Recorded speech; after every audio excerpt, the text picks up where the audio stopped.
8,850 meters, the mountain has stirred the imagination and courage of man for centuries. Hundreds have died trying to climb to its summit, and now a city slicker with a borrowed sleeping bag but a lot of heart is about to attempt to trek to its third base camp. This is the Everest Podcast.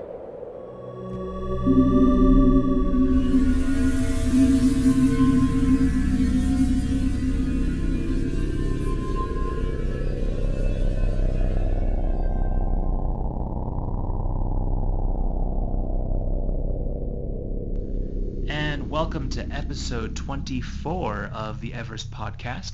My name is Erick, and I am now in Gyantse of Tibet. Drove here from Gyantse earlier today. Gyantse is actually a little higher in altitude than Gyantse by about 200 feet. The altitude of Gyantse is 13,035 feet. But as I've been mentioning over the past few days, as you can imagine, our group is now super acclimatized to the high altitudes of Tibet, and at this point 13,000 is nothing for us, which is good news. We can actually spend our time enjoying the city and exploring rather than feeling sick. This morning, before we left Gyantse, we visited the largest monastery in Gyantse. The word of the day is Buddha. Many Buddha. That's the word of the day, Buddha.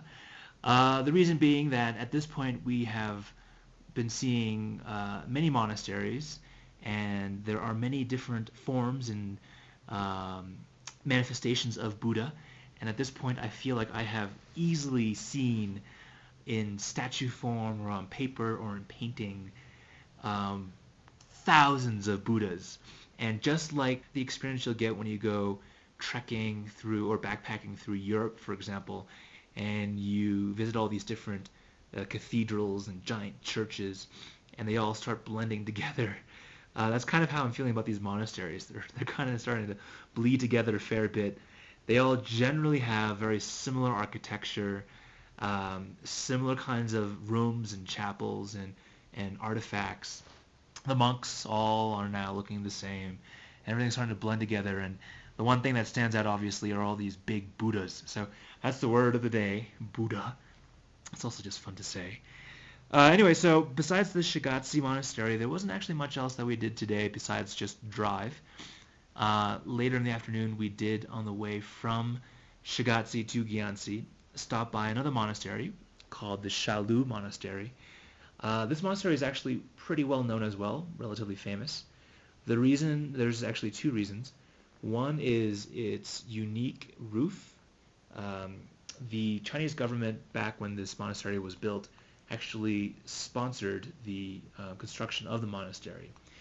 And so one of their requests was for the roof of the monastery to be stylized in sort of a Chinese architectural form. So unlike any of the other monasteries in Tibet, the roof of this monastery kind of looks like what you'll see in like the Forbidden City. It's kind of hard to describe, but with sort of the curved arches that tail upwards at the corners. So very unique in that sense. And also really well preserved murals in this particular monastery.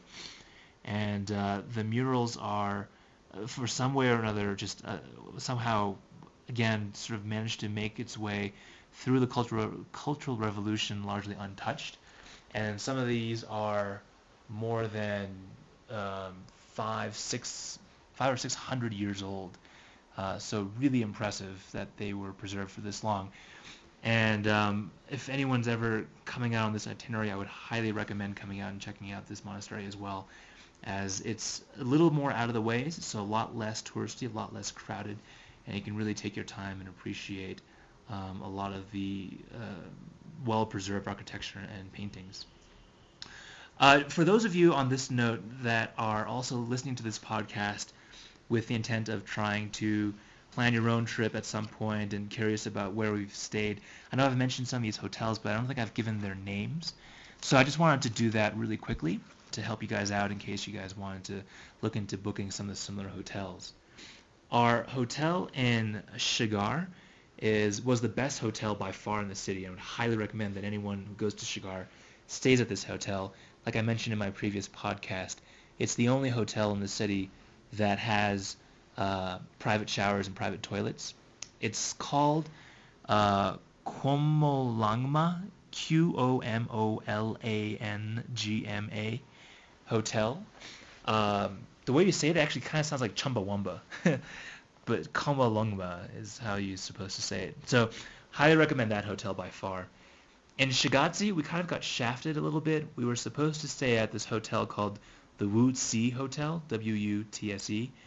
When we pulled up, it looked like a great hotel, really nice facilities. I'd probably put it at like 3 stars.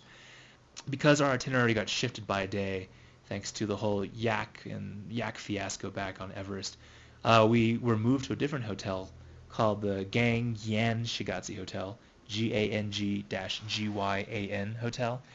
Not nearly as nice. The Wutse is probably a 3-star. The Gangyan is probably it was a 2-star. So wouldn't really recommend that hotel, but it is close to the monastery, so it's got pretty easy access.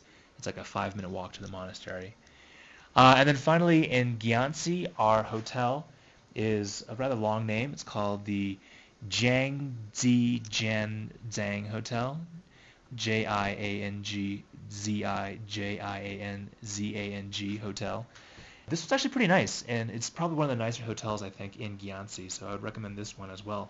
What I'm also going to do is just probably put these hotels that I'm staying at and my itinerary online on my website, so that for those of you who want some references, you can just look there as well. But just wanted to include that in the podcast just to be a little more helpful. And that sort of wraps up the podcast for today. Again, for more information, that website that I was just referring to is theeverestpodcast.com. It's www.everestpodcast.com. And I welcome all of you guys to come check it out. So thanks again for listening in to the Everest Podcast, and stay tuned for another episode tomorrow. As a preview, we will be entering Lhasa tomorrow, so it should be a big day. We'll see. This will be our first exposure to, the big city, and really excited about seeing Lhasa and finally being in Lhasa after all these months of planning and researching and reading about and seeing Lhasa in online and in book form, but never actually in person. So should be really exciting. Hope you guys can join us, and thanks again for listening in. For more information on Erick's Everest trek, as well as photos from his trip, please visit his website at www.everestpodcast.com.